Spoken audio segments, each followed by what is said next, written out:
Hey everyone, you're watching Ash on Comics. I'm Ash. This is today's comic, Challengers number 3. I want to do a quick review on it. I was very kind of shaky about where this was going. The first issue was a little bit uninteresting, not much happened. Actually, I think too much happened, but you didn't really understand what was happening, so it felt like nothing was happening. Then issue 2, more of the same. Stuff was happening, but you didn't really follow what was going on. They were kind of introducing backgrounds to some of the characters throughout the story a little bit to try to get you to care about them. And I was saying that this story, I feel, could develop into something. I feel like if you give it time, it could be bigger than it was. But I didn't fault people for not being interested at the time. It was kind of a wait and see. And I was actually thinking it was going to take about issue 4 or 5 for this series to hit its stride, if it did hit its stride. And I was very pleased with Challengers number 3. Despite this, there's a wealth of credits here on the cover. I don't really understand that. Just writer and artist is all you need. You can put the rest in the book. I do really like this cover. I like seeing this guy riding the dinosaurs, what's going on. So let's get with it. Like the previous 2 books, they do a sort of a background, they kind of flashback to one of the main characters. This character is Crunch, and he's sort of the Ben Grimm of the team, the big hit first, ask questions never. And he even kind of looks like Ben Grimm's got the kind of gingery, freckly. I'm pretty sure that's what Ben Grimm's original looked like when he was young. But anyways, I digress. It's really cool. It's back in the past, kids, playing with Sergeant Rock figures. I thought that was cool. And he's in the Metropolis, but it's it's kind of like the old Bronx. And you find out his dad was part of this sort of gang called the Dingbats. But they're sort of like a Guardian Angels type gang. They kind of protect the neighborhood. And, of course, then the kid, who grows up to be Crunch, is part of that gang. And I like how they flash back and forth between the present day of what's going on with the current story and the Crunch's story. They did that in the previous 2 issues with Moses and the girl, I forget, the doctor girl. But this character was the least interesting to me, and now he's kind of the most interesting. Now that I'm starting to know more of who he is. And I think the story is going to be better on the second read through. Once you read through the whole arc and you know who these people are and you go back and read it from the beginning, it won't be so convoluted and weird because you'll actually know who these characters are, and I think the story is going to flow better. This happened also with The Unexpected. A similar type thing happened. I ended up having to go back and read because I was so confused, and I really enjoyed the second read through better. So here we have, from last issue, we have the old Challengers facing off with the new Challengers. They've killed Prof, the leader. They're basically saying, oh, that's not the real Prof, da-da-da-da. Man, you want to talk about like lack of diversity in comics. I don't think there's a lack of diversity in comics, but for the side that argues that there is, look at this team here. I cannot hardly tell them apart. It's not just 4 white dudes. It's 4, we're brothers white dudes. I mean, one of these guys is Prof, and I don't know which one it is. So, oh, wow, come on.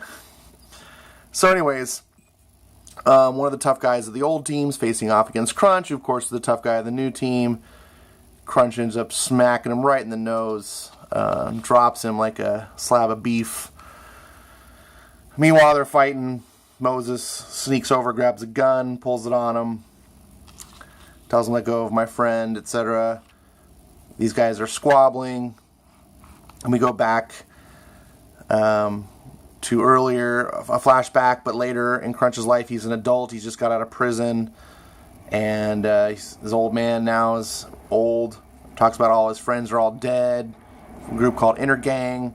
All because Crunch had stolen this high-tech weapon. So they wanted it back, but the gang didn't know where it was, and so Inner Gang killed him. Back to the present. Hey, Prof's awake. So we find out that Prof here is not very easily killed, I guess. Probably has something to do with the fact, same powers that allow him to bring back the challengers from the death. They don't understand because Prof is part of their team. That's why they know this guy's a fake. But now they're like, what, Prof? What's going on? So he's basically telling him stuff from their past that only he would know to convince them that he's the real Prof, which doesn't make sense. And then he starts explaining he's from a different, not just a different timeline, but like a different dimension. And so now that skeleton that was in the previous issue, which I was like, I hope there's something cool about this and he's not just a nice, backdrop. And it is. All those little artifacts that the challengers have been seeing, those little bone pieces, well, that's actually pieces to his skeleton. And Prof has been collecting them, and they all hold power. And when all the power comes together, a la it's Infinity Gems, I guess, I don't know. They're able to control time and space. They don't really go into the details of how this all works or who this guy is, but that's enough, at least now, for the story of what's going on. And he's talking about, look, this is obviously our enemies want to control time and space, so we have many enemies. And this is all a lot of dialogue here. It looks bad when you just kind of flipping through the page. You're like, oh my god, it's wall of text after wall of text. But I was in it. I was compelled the whole way. I wasn't ever felt like, oh geez, get on with it. It's just enough dialogue to tell you what you need to do and move on, so it doesn't really drag. If anything, I was kind of wishing there was more, almost, because it was too brief. So here we have another flashback period where Crunch has gone back. Presumably he's finding that weapon that he stole, that he had hidden before he went to jail. And now the challengers are off on this mission to find more of the pieces. And this time they're going back in the past. And Jurassic period. I thought this was really cool. This reminded me a lot. Again, I've said before in the first issue review how this is a book that makes me think the kind of book that Richard Meyer, Diversity in Comics, would write. The way he talks about what he likes about comics, being adventure and stuff like that. The way he talks about jawbreakers or going off into the jungle and saving a big giant monkey. This has that sort of fun adventure feel like that. They're in the jungle and they're fighting off, big prehistoric insects and so forth. Oh yay. As if we didn't know Bendis was already here. So they come to the top of the mountain, big artifact, there it is, and look who's defending it, the Unknown. So they're basically saying, haha, they think they have their way, we got them trapped, they don't understand. We cut back to a different time period, looks like slightly in the past, and these are weapons. We find out that weapon that Crunch had stolen was actually a weapon from Apocalypse. So it's something, a big deal indeed. And there's a big arms deal going on here. These villains who I'm not familiar with. Maybe some of you old-time readers might be more. Anyways, they're talking about, okay, there can't be any failures this time. And of course there is. Because Crunch has shown up with his gun. And he's blasting people. Meanwhile, back into the present, which is actually the deep past, we've got the challengers facing off against some zombified barbarians riding raptors. And I like the art here. And I really like the coloring. It's just really vibrant. I don't know if it shows up really well on camera, but I really enjoyed this. And back in the mountain, the other challengers, we'll call them the old school guys, they're trying to do something I can't recall, but Prof is trying to stop them, and he's activated the defenses, and old Prof, who's part of their team, knows about it because he's the one that designed them, and he doesn't. So they're talking about how we got to find a way to stop him. Blah blah blah blah. And they're just running through the mountain trying to get past everything, and they see, oh look, up ahead, the other prof, there he is. None of this was meant for you. He's trying to stop me. Bam, bam, bam. And we see he failed. So this was a little confusing to me. That looks like Prof. At the same time, it doesn't. It's definitely that unknown guy from the first issue that crashed on the crashed the plane. But see, Prof's not wearing those clothes. Is different. So this isn't the same. I was thinking at first, like, oh, is that Prof? So this is the unknown guy that we saw crash the plane. He's also after these artifacts. I was a little disappointed that this was supposed to be the all-star team, the best challengers that ever were, and he just guns them down. Just boom. Seemed a little too easy. Like, really? They went down like chumps. I get that they're not the heroes of this book, but we're supposed to presume that these guys were at one time the heroes. It was a little odd to me. It didn't ruin the book in any way. It is very kind of, oh, come on. It's a lazy way. I know you only have so many pages to write your story. It's a give and take. Do you want a whole other issue? Do you want this book split into 2 issues and stretching the story out longer so that can be more, better told? Or is it just a skip past this? I guess that's going to be a matter of opinion. I think I would like it stretched out, my personal taste. But again, it didn't ruin the book. I was really enjoying where everything was going. The challengers kind of off on their adventure. What they're actually doing is not important. So you just see enough of the fighting and stuff that they're doing just to let you as a reader know, okay, hey, there's a challenge that they have to accomplish. They're trying to get this thing. But the overall, in the overall scheme of things, this particular fight's not that big of a deal. What's more big deal is who are these challengers? What is Prof trying to do? Who are these unknown guys?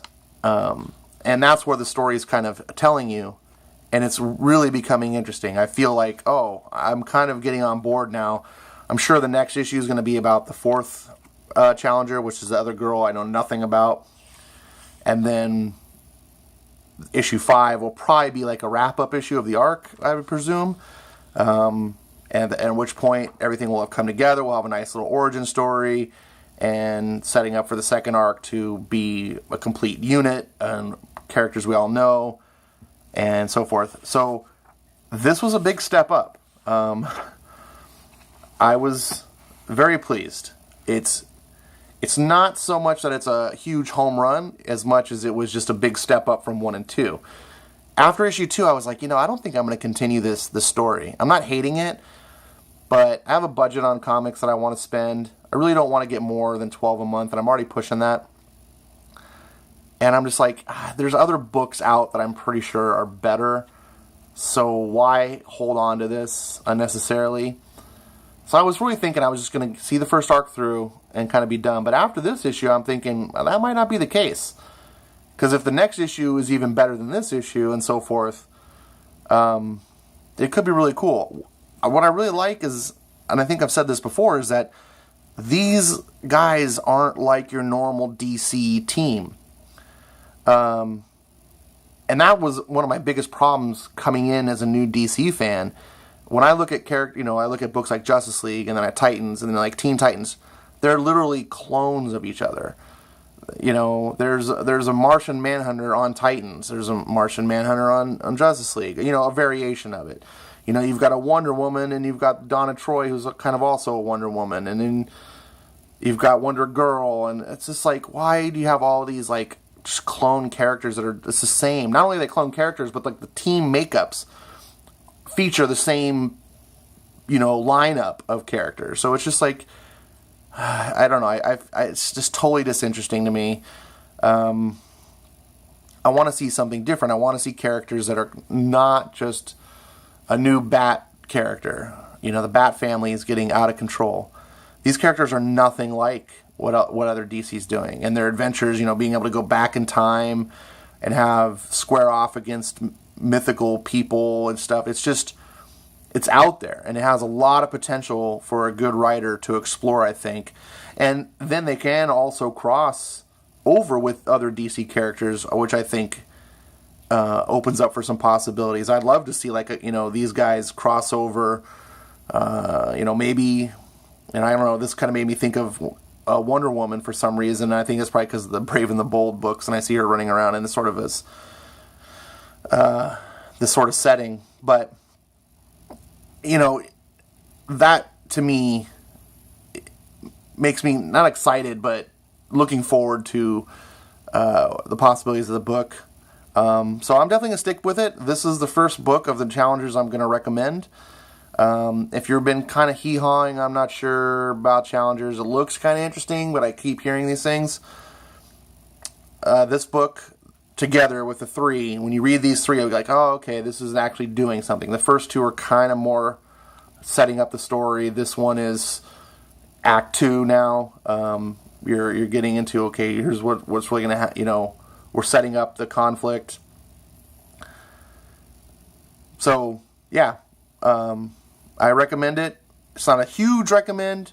If you're not getting Immortal Men, that one's still better than this. But it is. This is fun. And I think what really is going to determine is this style of comic your cup of tea? If you are a street-level vigilante book fan, you're going to want Silencer. You're going to like Batman. Those books are going to appeal to you. And everyone has kind of books that appeal to them. But if this is like a style, you're like, oh, I really wish there was a comic like this that I could enjoy, then I would say check this out, because this is different. And they haven't even, like I said, they haven't even really got the ball rolling with who these people are. There's so much untapped potential. And what are their powers going to be? What can they do? Do they just run around in jumpsuits? I don't know. I'm assuming they're going to be able to do cool stuff. So, yeah. Anyways, I hope you like this review. I hope someone picks up this book because of it, because this is a worthy title. And if you do, please tag it, move the needle, tag me in it on Twitter that you picked it up. Leave some comments below. Let me know what you think. If you disagree with my appraisal of this book, please always let me know. I love feedback. And thanks again for watching. Bye.